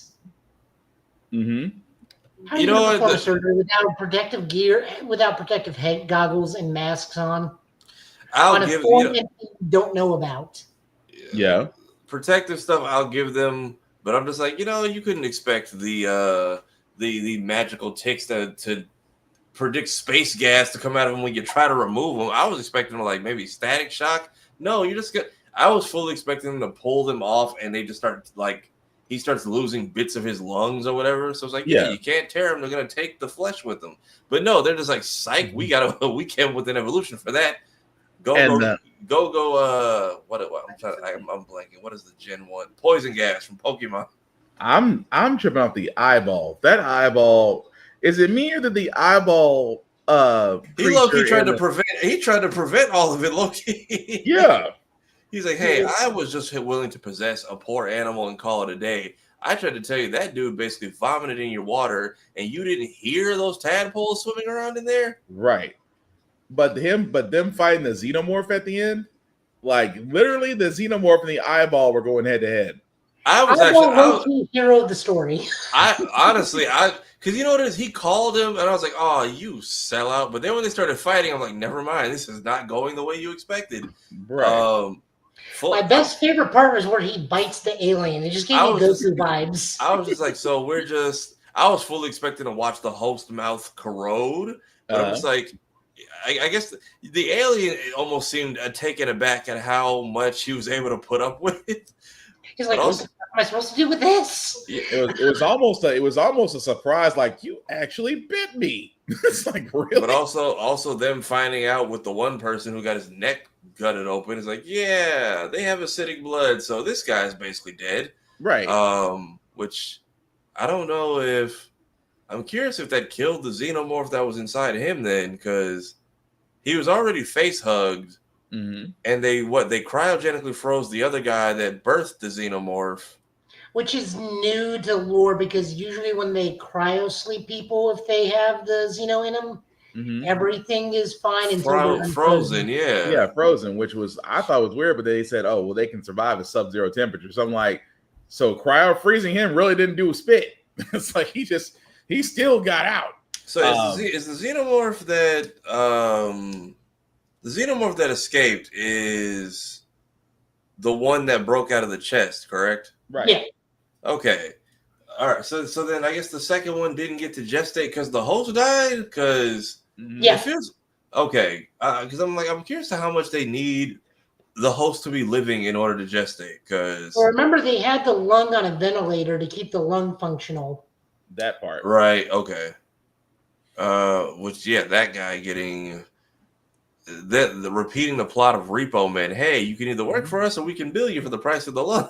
It's just pretty much. And that's why I said that was so crazy. And then you see the story. It's like, correct me if I'm wrong. Are we supposed to feel bad for old boy now? Because it's like you literally gave the story of his daughter. I'm like, dude, I thought he was going to end it all. Like, you see the letter, you see at the bottom, like, oh yeah, your daughter died, and you'll be able to come pick up her possessions in 53 years. I was like, do you really want to come back, or is this Oh, like what the synthetic guy or the synthetic? the current brain swap person? No, the synthetic, because he was. It looked at first like his whole thing was he sat there and was so honest, like, look, we just got the cargo is the most precious thing, not you, not me. He's telling the captain this, and he's like, the cargo is priority. So I'm just like, how did y'all capture these things in the first place? Because clearly keeping them contained is not in your thing. And even the eyeball was like, hey, I'll possess a cat and call it, which cat came from where on that ship, unless it was just somebody's house cat that got possessed. I was going to say somebody's house cat because I was wondering the same thing. Which I'm curious if that dude was dead and he got possessed, or if the eyeball took him while he was alive. Because I'm like, it doesn't seem that strong. But you know the crazy part was, old boy who got headshotted, and then the parasites jumped into him. We never saw what happened with him. Yeah, because we only saw the two, which means there's like probably dozens of them crawling, and now they're just going to be like modern day roaches on the planet at this point. And then at the same time, where did the saboteur come from? That was apparently there's a whole nother section of like unimportant crew that was supposed to be in cryo sleep. Yeah, and that's the thing about it, because he kept on saying, like, he woke up and this whole thing was, okay, I'm gonna scuttle the ship, okay.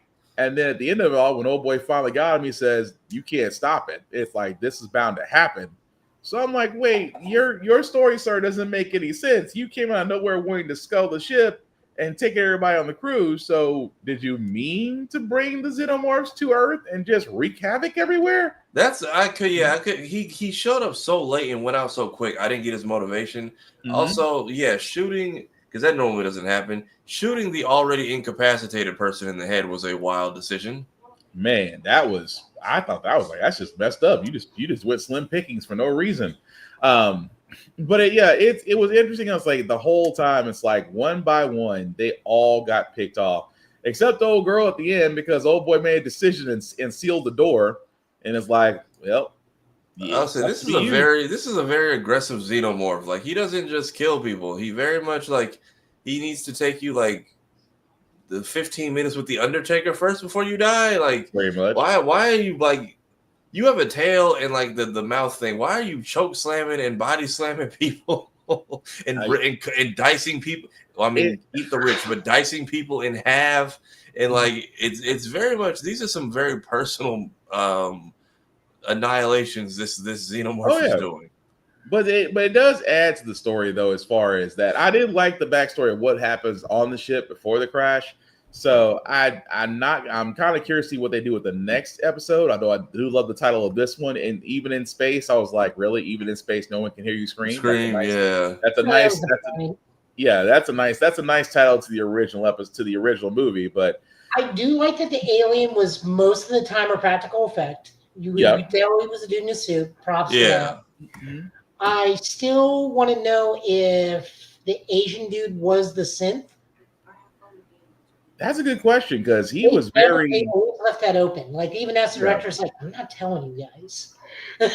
Yeah, that was weird, but we also didn't see him get killed. We did. Oh, we did? Okay, I must have missed that then. It was like, no, not in this episode. We see that he died in the first episode. In the big flashback. Yeah. Okay. You're right. No, having multiple crew members like working shifts makes sense for a ship that far out and that big. Because I mean, this is essentially just a Nostromo-sized ship. Yeah. We kept seeing the same crew members. That's why he was like, "Oh, so and so's faking cryo sleep," and I'm like, "Wait, who?" And then it's somebody we haven't seen all episodes. So.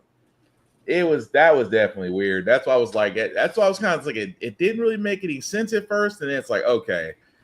This is how you guys are saying how everything went downhill. I get it.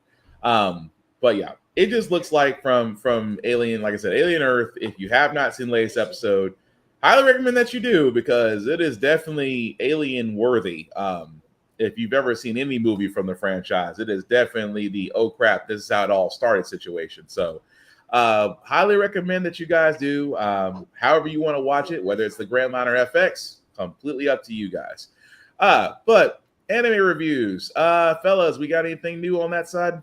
If there was ever a time to catch up on Dr. Stone, it is now, because Jesus. Body count? It's going up every episode, and I think they may change the stories. One, that is how you adapt a darker section of your manga to be the most American you can make it out to be. Like the fact that they waved the white flag and they literally just shot it down. It was like, yeah, we're not doing any of that. The fact that everybody was literally like, hey, you're going to get shot. Just try to cling to life until you can get petrified, so at least you don't bite the big one. And then having to actually alley-oop to the guy on the moon and hope that his plan succeeds in order for things to go, and then leaving us on a cliffhanger until next week. It's going to slow down, I think, after next episode, but this was an intense 3-parter that we're 2 parts into. Really good. Yeah, if you guys can, Gachakuda, however you say it, is a really good show. Yep, definitely. Yeah, the diversity in the show is great. The way they're focusing on the show is great. Curious if the surface world is going to be like an end game thing, or we're going to make it back up there. I'm going to guess end game, but yeah, Gachakuda was definitely there. That episode this week was definitely good. But yeah, I agree. Wait, so do we all not see Peacemaker yet? No, Joe hasn't seen it yet. Oh, okay. Yeah, that's it for me. Please watch Dr. Stone. Joe? My Dress at Dawn just continues to impress me more and more, and it's still hilarious. They're organizing a cosplay group for a text novel horror game. One of the group does not like one of the main characters, but one of the other main characters finds out, and she at least explains her reasons why she doesn't like the main girl. And then it just cuts from there. So I don't think we're playing too much into that. And then Storm keeps the main dude from going home, so he has to spend the night at the main girl's house, Gojo and Marin. And Gojo is very, very old school. It's like, no, I'll braid the reins. She's like, you'll catch a cold. Or something's going to go wrong. The trains aren't working, just stay the night. So it comes up with, if I don't sleep, it's not a sleepover. So they go to the convenience store to get like a change of clothes, some night clothes and whatnot. And he's over next to like all the like, not adult stuff, but you know, like the condoms and whatnot, because the energy drinks and the condoms are in the same aisle just through sheer coincidence. All right. You find an energy drink. Like she comes to get him and sees him in the aisle looking at stuff, and he's looking at energy drinks. He's kind of like covering it up.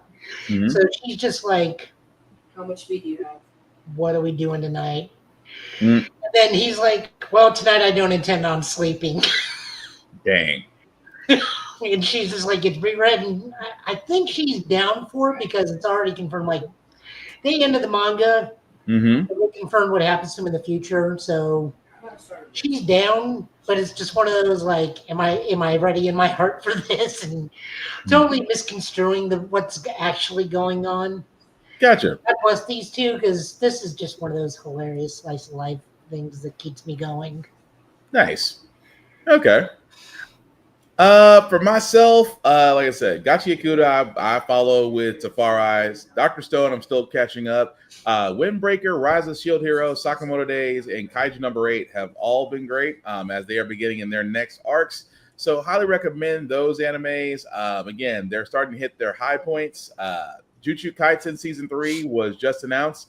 My Hero Academia did get their final season announced as well. So we probably will get that long, drawn-out battle to wrap that manga up. So again, let us guys know in the comments what you think of the mangas we watch, anime or mangas that we read or watch, and if you have some that you want to recommend for us to read, as well as for the others that watch the show for us to read and watch, definitely let us know there because we definitely want to expand our horizons, especially when it comes to good stuff.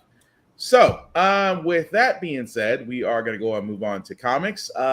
Before we do, we always want to shout out Rick's Comic City, Nashville's #1 go-to place for comic books in Nashville and Clarksville. You can definitely check them out at either location. Also, their website at rickscomiccity.com. Also, Middle Tennessee Gaming. Not because Joe works there and there's good people and there's a great people guys there, but definitely check them out if you are in the Nashville or Bellevue area. They can be found off of Highway 70S South at Suite 20. As you can see, guys, they are more than willing to help you. Joe has said multiple times that they have multiple events going on there. Which, as you can see, although this is a little bit outdated, so I apologize, but just to give you an idea of what they actually do there. So if you do want to get introduced to Smash Brothers, to board games, to leagues, drafts, Magic the Gathering, as Joe pointed out at the beginning of the show, you can definitely get the help there, as well as buy things there as well. So again, stay local, stay indie, support your local comic book store, support your local library, support the indie and indie artists, because you will miss them when they are definitely gone. So, with that being said, Joe, I do see that you do have your Except that comments up, indie sir. artist So, at DragonCon that got kicked out.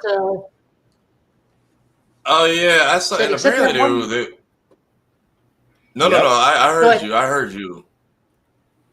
Now, go ahead. Oh, the indie artist that got kicked out of DragonCon for selling AI art? Yeah.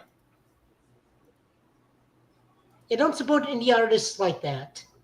Yeah, just don't, if you're going to sell something, be honest about what you sell. But if you're doing something that's, well, taking away from other people or just flat out cheating people, you deserve to get kicked out. That's just my opinion. But go ahead, Joe. Okay, we're looking at Green Lantern, Absolute Green Lantern number 6. This is written by Al Ewing, art and color and cover by Janoy Lindsay. We finally get the rundown of what's what in this thing, like what all the different lights means, where everybody actually is, that Abin Surge is kind of like erased for existence. And in all honesty, I am probably dropping the book this issue. This should have been issue 3. This is taking way too long to get going. Like, even as a diehard Green Lantern fan as I am, like, my patience would run out with this book. It is a bit of a slow burn. They just took so long. I mean, we're still getting introduced to the cast, which is also a problem because this is issue 6. So yeah, like, cool, Jon Stewart, some sort of light sage who's channeling the yellow light, which is a whole different thing. They're just using different terms from the Green Lantern standard universe to name things now, but like, I'm just done off this book because this has taken so long to get going. Yeah, it's a slow burn. I want to keep up with it, but them explaining the spectrum and how all of it works, it just, I may go back and revisit it, but this was really too much of a slow burn when it should have been a turning point for the series. But I agree. Yeah. Moving on over, we got Batman number 1. This is written by Matt Fraction, art and cover by Jorge Jimenez and Tamui Mori for colors. New Aaron Batman. He is back in the blue suit. He's also a mildly kinder, gentler Batman to a degree in this one because Killer Croc kind of mutated into a dinosaur. And Bruce sits down and talks to him, even taking his mask off because he knows that Killer Croc is less and less Wayland and more of its own identity now. Jim Gordon's down to a beat cop. The new police commissioner is still Vandal Savage. That's so weird. Robin is being held at gunpoint by the cops at the moment, not in terms of like being held hostage, but like got caught by the cops. Great artwork, good start to the story. We may follow this in store. I'm still not reading Batman in the grand scheme of things, but I did like this. I like the new Batsuit, but I'm also an old school Batman fan where I like the blue suit more. Because blue suit always screams to me, world's greatest detective, not the black, I'm the goddamn Batman who can get out of everything because of gadgets and prep time. I can fall from orbital, from a orbiting satellite station or close to the moon, and I can survive re-entry on just a plate of metal. This was interesting. I did like the take on this one. I will probably keep up with it just because I want to see where this goes from. And like I said, it's a different take on Batman. Batman kind of doing a Spider-Man thing of of trying to save his rogue gallery, but it's interesting. I want to keep up with it. Plus, Matt Fraction is a good writer. For those of you who want another good example of Matt Fraction's Hawkeye, which is what the Hawkeye TV series was based upon, is Matt Fraction. Ah, good to know. Moving on over, we also got Absolute Wonder Woman number 11. This is written by Kelly Thompson, art by Hayden Sherman, colors by a bunch of people, colors by Jordi Belair. We are at the penultimate issue of the Labyrinth. Diana has finally met an Amazon IO, and then goes to proceed to try and, through previous lessons, her greatest potential weapon, bargaining with the Queen of the Labyrinth, but not all goes well. So, old girl goes and gets herself a magical trident. And yet, Aquaman should be pissed. Well, it's a magical trident. Mm-hmm. Still, I liked it. I really liked this issue. I like the little thing where she's talking to the goddess, and it's like, well, Hydra and I made a choice, made a bargain, and you told me to use my greatest weapon, so I bargained. And now I got to take the weapon back in order to get my shield. But no, it was a good issue. Yep. Moving on over into Marvel, we got Laura Kenny Wolverine number 10. This is written by Erica Schultz, art by Gaida Belviso, and colors by Rachel Rosenberg. This is the finale for the Gabby arc that we got, where Gabby is taking on a bunch of vampires with Dracula's mutant son Zaris, who has the same mutant power as Cyclops, but he can control his optic blasts. They're trying to rescue her with the help of Clea from Stegra, who's kind of a vampire mage, kind of. In the grand scheme of things, they fix Gabby, and Jonathan the Wolverine is also there to help. Overall, good issue. Okay. Magic. This is the penultimate issue from Magic. Written by Ashley Allen, art by Jermaine Peralta, and colors by Arthur Helsley. They're just fighting demons still and trying to get one over on the Exemplar. The Exemplar may actually also be tied into Uncanny X-Men, because I think that one lady also comes from the same time as the lady in the Bayou. If I'm reading that right, I may be slightly wrong on that, but it's Ileana and Danny trying to get the demon out of the kid while dealing with the Exemplars. Okay. Nice. Amazing Spider-Man number 975. Who are the two Spider-Man? This is Broken Mirrors, written by Joe Kelly with art by John Romita Jr., inks by Scott Hanna and color by Marcio Menez. And then Broken Man is by Joe Kelly with art by Pepe Larraz and color by Marty Garcia. In the grand scheme of things, we finally figured out who everybody is. Peter is exactly who I thought it was, Ben Reilly. It turns out Spidey is Norman Osborn. Ben's still trying to be somewhat of a superhero because he does feel bad when he almost kills a bunch of kids in his fight with Norman. He touches base with Felicia. Tombstone's just there because we keep trying to make Tombstone a thing and it's just never going to happen. We learn Peter's in space. He is hooked up with a alien xenobiologist who we learned kind of takes pets and was going to make Peter a pet. Yep. So Peter gets this high-tech space Parker suit, but also there may be a symbiote during the breakout because when he breaks everybody out, Rocket got captured. That was still weird, though. I will say that Hellgate literally knocked Peter into space. No, I think he took him into space to train him to become better. Okay. And then just dropped him off on that planet to survive. And then the xenobiologist picked him up. Okay, that makes sense then. But yeah, Norman Osborn. The xenobiologist knows what pizza is. That's that part. That's the part that it was still a little weird to me. But But then again, Norman taking on the role of Spider-Man, that I did not see that coming. I kind of did because he's still Norman without all the baggage. Yeah. So he's still trying to be a good man, but like Ben utterly calls BS on it. It's like you're still Norman Osborn. I'm still, I mean, without the whole sin story, but you got a point. Yep.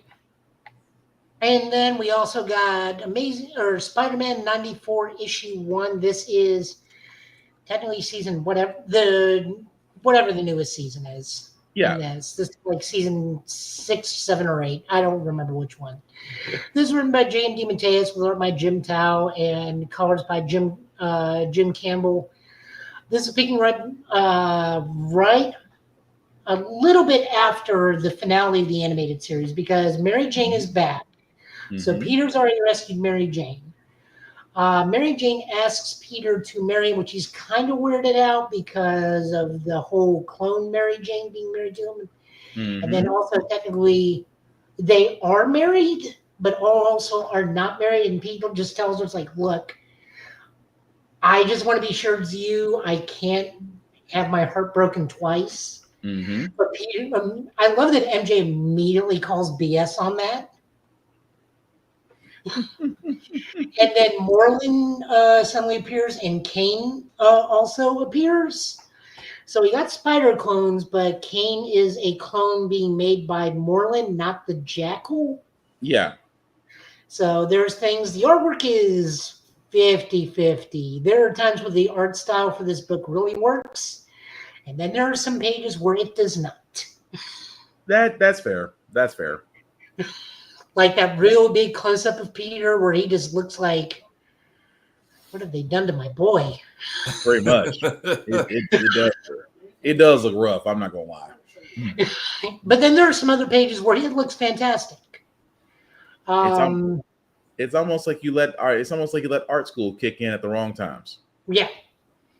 We'll keep track of this because, as we know, every Spider-Man book, aside from Amazing Spider-Man, is usually good.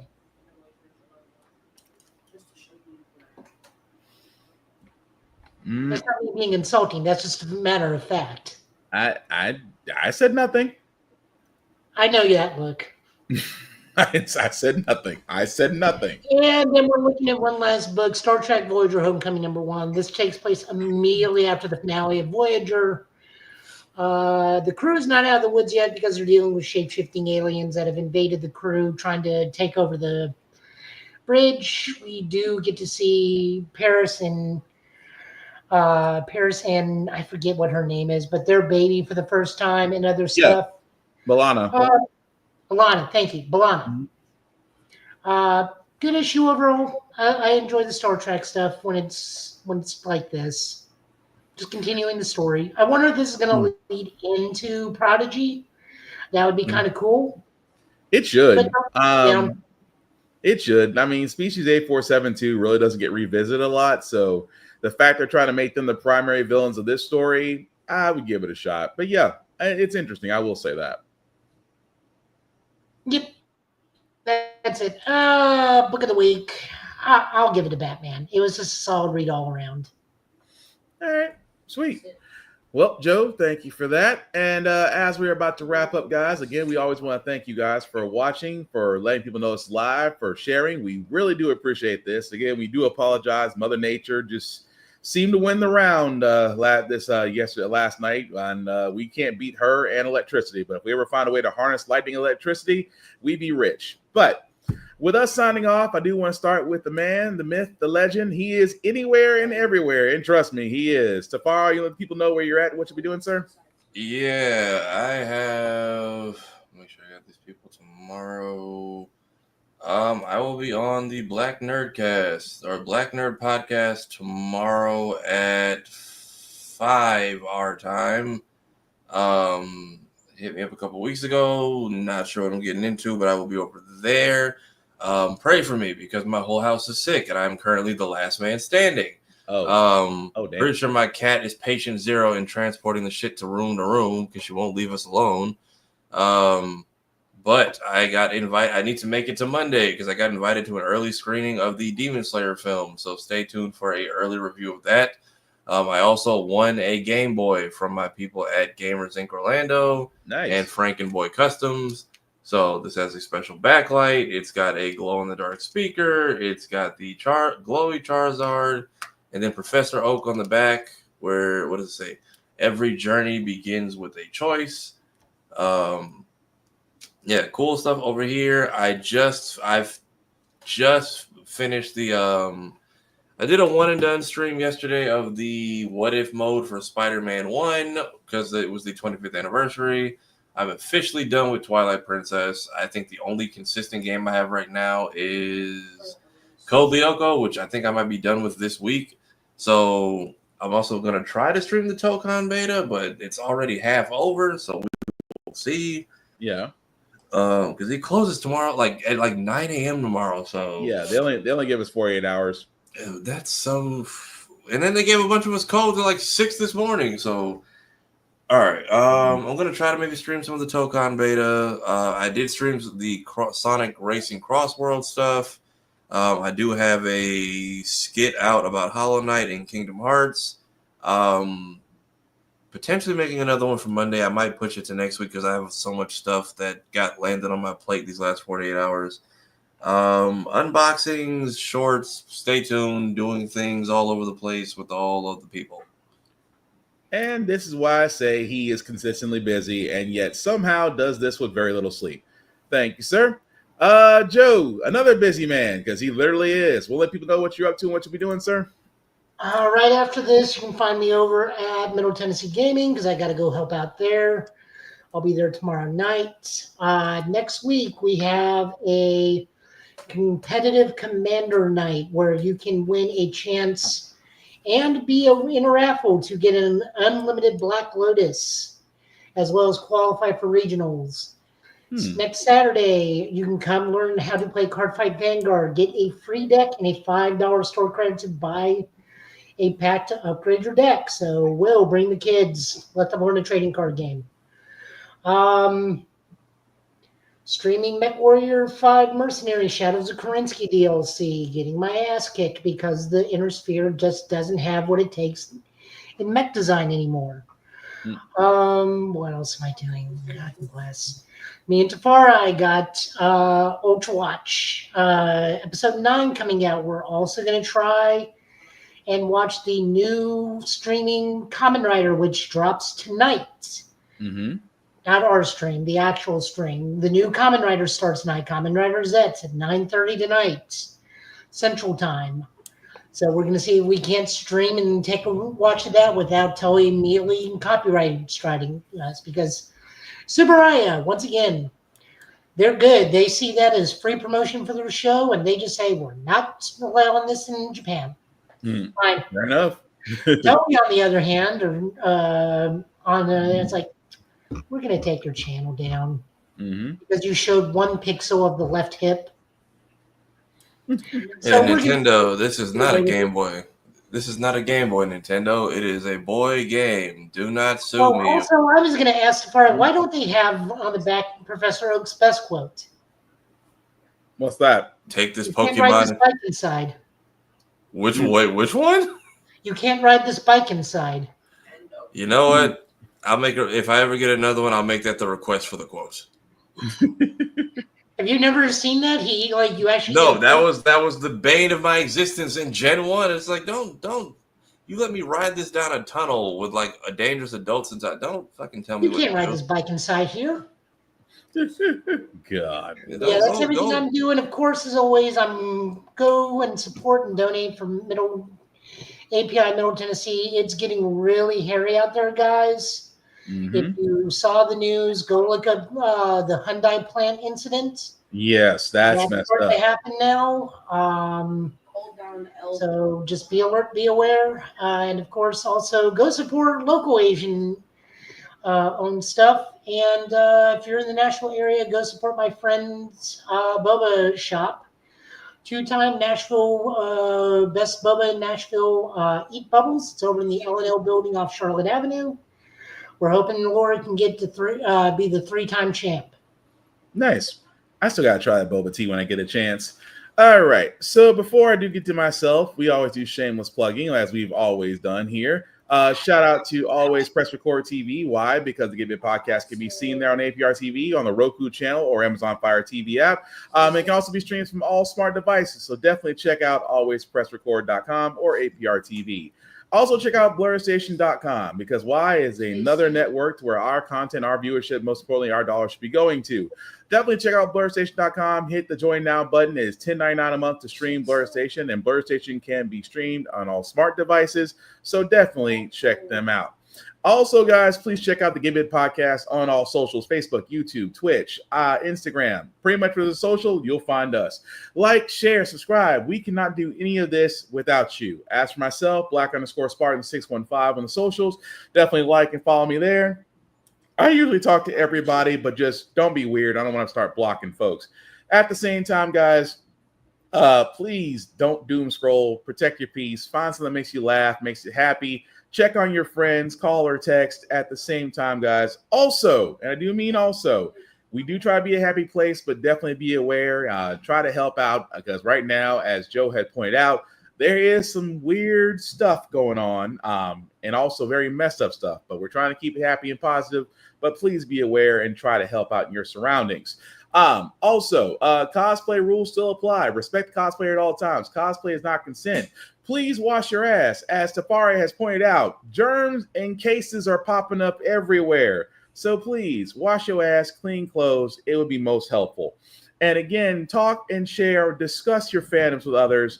Don't be a dick, and we'll all be cool. Outside of that, we will hopefully be back Friday, same Get Bit time, same Get Bit channel, with news of the week. And like we said again, guys, please take careful out there. Stay hydrated, because even though right now we're feeling like we're in a false fall, summer is still hanging around for the better part of the U.S. And like I said, be nice and be kind and be done with it. So with that being said, fellas, any last words before we call today? I know it's kind of weird because I want to say we call it a night. Hey, it's Saturday. Go see a movie. Go play a cheap game. There is fun to be had that is affordable. Joe? Be aware, resist. Don't support John Walker. He's part of the problem. And there is a John Walker out there in real life too.